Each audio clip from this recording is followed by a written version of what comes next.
these people who are older than me. I was 24 years old at the time. Walked in as a master's, this apprentice. I'm seeing people in suits I can't even afford, and everybody was there to, audition for apprentice. And again, long story, but apprentice had a very interesting, rigorous application process. But I made it. I was one of 3 Kenyans that was selected. Again, another lesson. How did I get into apprentice? People used to ask me that a lot. I think I got in because of my self-awareness. I remember going in and realizing that, and this is a lesson for all of us, even in business. You cannot be like everybody else, but there's something that's uniquely who you are. The more you tap into that, people, trust me, that is where success lies. That's where joy and abundance and all else lies, in leaning authentically to who you are. Do not try to be anyone else.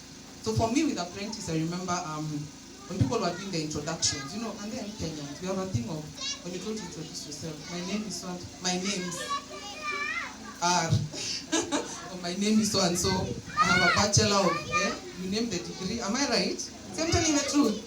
Which university, ni kama tumefundishwa all of us like a sequence of how you introduce yourself professionally. I don't know what else we say after that. Maybe you might say years of work experience. But does that make you who you are? Does that make you who you are? I want you to answer the question. What do you think? If you came and told me those things as Joyce over here, and then I walked away, what have I learned about you? How will I remember you? Will I remember you? Very difficult. So that's one of the early lessons I learned and have kept applying over time. That there's so much more to who we are and we need to show up with that. So when people are introducing themselves, I remember even for apprentice, my intro would be something like, and I remember saying, I'm Joyce, and you saw how I did it today. I have 2 sons, right? That day I remember saying I have 2 sisters, I am an extrovert, my personality is this is what I like to do for fun. Even the whole room sat up like, does she not know this is apprentice? But I knew they have my profile. For me to be there, I could see they had our, official applications. So I can't tell them things they already know. I need to tell them what they don't know. And that makes you memorable. So when I look back, I think that's one of the things that got me ahead of so many people, because I just did something different from everyone else. And to this day, even with Zydii, and Sheila will tell you, I call it the Zydii magic. I tell people, in any business I do, any venture, any work I do, find your magic. Again, your magic can never be replicated. 5 other people can launch a Zydii, they can say they know the technology, isn't it? I can't say I'm the best in the technology, someone else can be better. I mean, someone could come and do everything you're doing, even steal your idea, but your magic is yours. Your magic is what makes you you. Your magic is what, in the middle of the night, God is planting something in your mind and your heart. That's your magic. And unfortunately, many of us ignore it. Am I telling the truth? Because we want to be rational, I call it culture. Again, I think this is the official way this thing is supposed to go. And it's not about being official. If anything, I feel like where life is now, it's about leaning into this other side. What hasn't been seen? What hasn't been felt? Tap into people's emotions, connect with them. That's my story. So I call it the magic. Find your magic, find who you are. So that was how I got into apprentice. Now, apprentice is what provoked my entrepreneurship journey. And I was in Lagos, Abego. That could be another whole talk for 2 hours, like another Sunday. Apprentice was such a game-changing moment. My whole journey of entrepreneurship does not exist without apprentice, and that's why I'm talking about it. I was in Lagos for a year. The competition itself was just the way you see it on TV. It was intense. At the same time, it's reality TV. You're being filmed and followed by cameras. I remember our first task in Lagos was to sell footballs on the streets of Lagos. I've never seen traffic. First of all, it's Lagos. I'm a Kenyan. I'm a lady. The way cars are driving, please be nice to guys who sell things, meaning to you in the cars you're passing on the highway. I learned it is such a difficult thing to do. Are you all with me? But in business, I believe if you can do that, can't you sell anything? Yeah, so we had to do that and many other crazy tasks. And apprentice was just, I cannot talk enough about it, but I started seeing that I have an entrepreneurship, something I didn't realize I had before.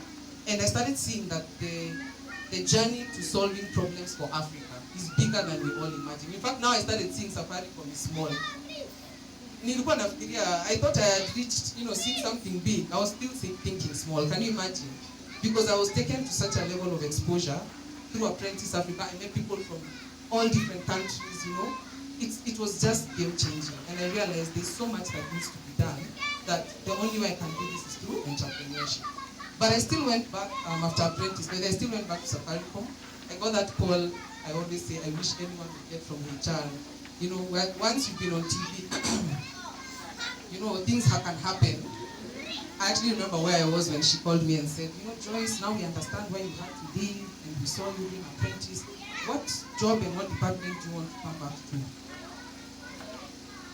You see, when I came here, by the way, I think God sent me to you guys to remind you, miracles are possible. Do you see my story? And I mean, I'm not any different from most of you, by the way. See, this is all literally how my life has been. One miracle after another. But because of putting yourself in the right spaces and believing it's possible, it's mindset.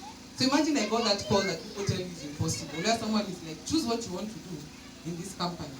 Now, the beauty of having done a management training program, see, I had inside info. Nilikuwa najua the exact place I need to be. And remember, my vision for entrepreneurship had kicked in. I'd already been shown Safaricom is not it. So I wanted to put myself in a space that would equip me with the skills that have still helped me to be where I am now in Zydii.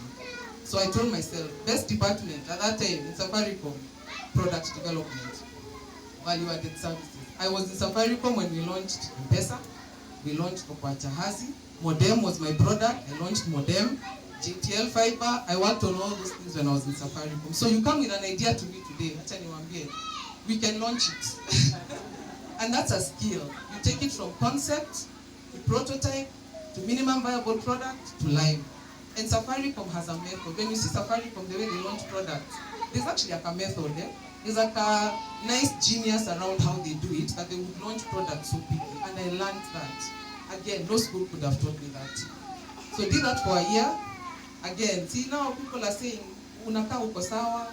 I was the youngest paid manager at the time. So financially I was, doing okay. Well, my family, everybody's happy for you. And I still felt that nudge that told me, towards the end of 1 year, it's time to leave. Now, think about what I've told you so far, and think about making a decision at that point when it feels like are you seeing where I am? To leave that assured path and that success path to go and start something else. And the reason I did it, and it was a reason that so many people, even to today, I think they thought, people just think you're crazy. Yeah? You know, when you answer questions, I don't mean you want to be honest. I won't change the answer to suit how you want to play. Why are you leaving? God has shown me that my purpose is X. That is to be my answer. Not mtu anakuangalia. Okay. Do we need to stage an intervention? Is she just being a good tool? And you all know what I mean, even as believers, isn't it? And it's unfortunate, but that's how the world is. Somehow, like I said, we lost our belief in miracles, in possibility, in purpose, in something greater than who we are. So I left Safaricom, I'd done 1 year, I made sure I completed all my projects, and I jumped from a very assured, very successful corporate path into full-time entrepreneurship. From square one. And that's when I started Jibebe, the company that was mentioned before. I already knew what Jibebe was supposed to be, but then God gave me the whole plan. I even had the whole book in my head. My entire book, the message I'm supposed to teach, who I'm supposed to teach to, the problem, it was there, clear. And I told myself, I have to do this. And I had no, that's what the definition of faith is. I didn't even know monetary, atipesa. I wasn't even clear like how much money, what's going to be what. I just knew God has finally told me, you see all those things I placed in you? This is what I want you to do with it. And I had to listen. And that's what I did. And this was 2009 December, I'll never forget, walking out of that wonderful building on Wayaki Way, of my last nicely assured big salary. And here we go. And 13 years later, here I am. Right? And I never ever regretted that decision. So why am I saying this? Business for me has always been about purpose. It's been about, like I said, listening to the thing. Don't try to be anyone else. Don't try to do something because someone told you. Ask yourself, what have you been given? What are your gifts? What has been planted in you as a space of impact in your business? Because business is supposed to do that, right? It's supposed to make a difference in society. It's supposed to solve problems. You are equipped to solve particular problems, and they are for you. They're not for anyone else. So I did Jibebe. To summarize, I launched my book. I went on a very long path. And remember, sijasomea training. Are you guys following this story? I've gone into an area that's not even my technical field, and I learned practicing by fire for ground. I didn't know anything about the industry. Built up the consultancy step by step by step.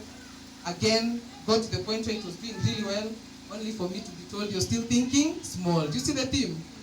I thought now with Jibebe I was comfortable, I was paying my bills, and then the idea for Zydii came. And the idea for Zydii came in because it reached a point where God told me, Jibebe is great, and you know how it is when you're a trainer, eh? For those who know training in the world of speaking, and I've written my book, Jibebe revolved a lot around me as Joyce, obviously, as the person who wrote the book, and does the trainings, right? In fact, clients would be like, when I try and bring other people, they say, Lakini, Joyce, atakuwapo, will you be there because you're the person who leads the brand? And I was clearly told that if I continue doing that, let's say I will be part, 100, 1,000, and I was clearly told my impact is supposed to be millions. So hapo nimefika nisifikirie ni hapo. That was just to prepare me for the next level. And so the idea for Zydii came so that up to the point where I built my training company and learned the rope, the industry and what needs to be done, I can now use the tech, everything I've been given, the apprentice, the Safaricom, it's all connected to lead me to Zydii.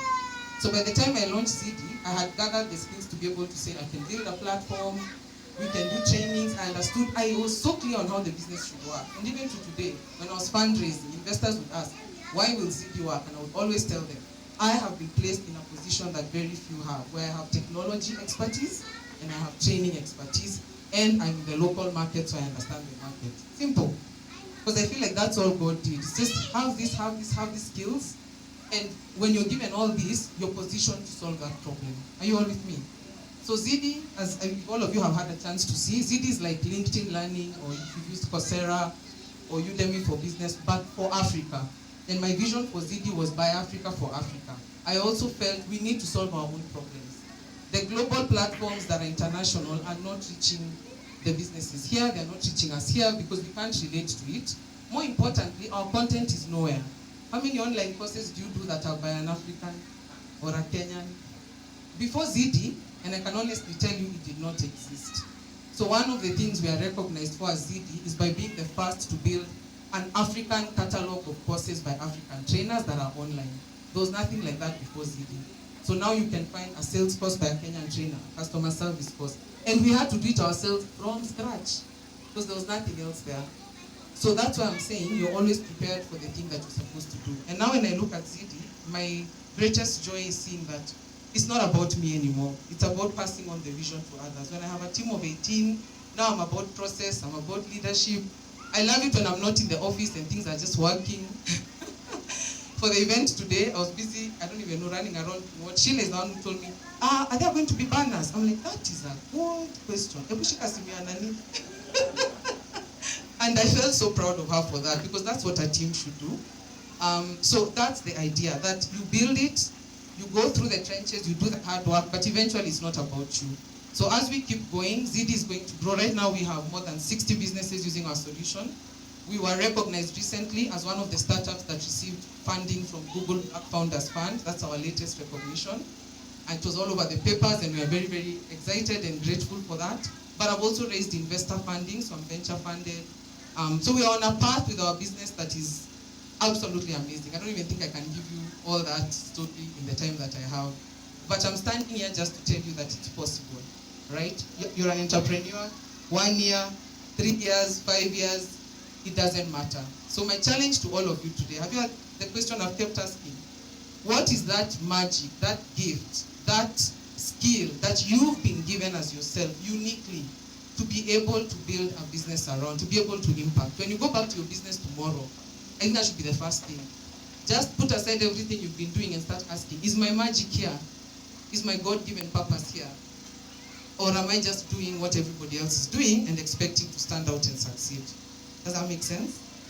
So I know my story has gone all over the place, but I was leading to somewhere. I wanted to share key nuggets and key points from my story. My story is very long, but I've tried to summarize it. But I want to give enough time for questions, if you have questions. So I'll pause there. Thank you.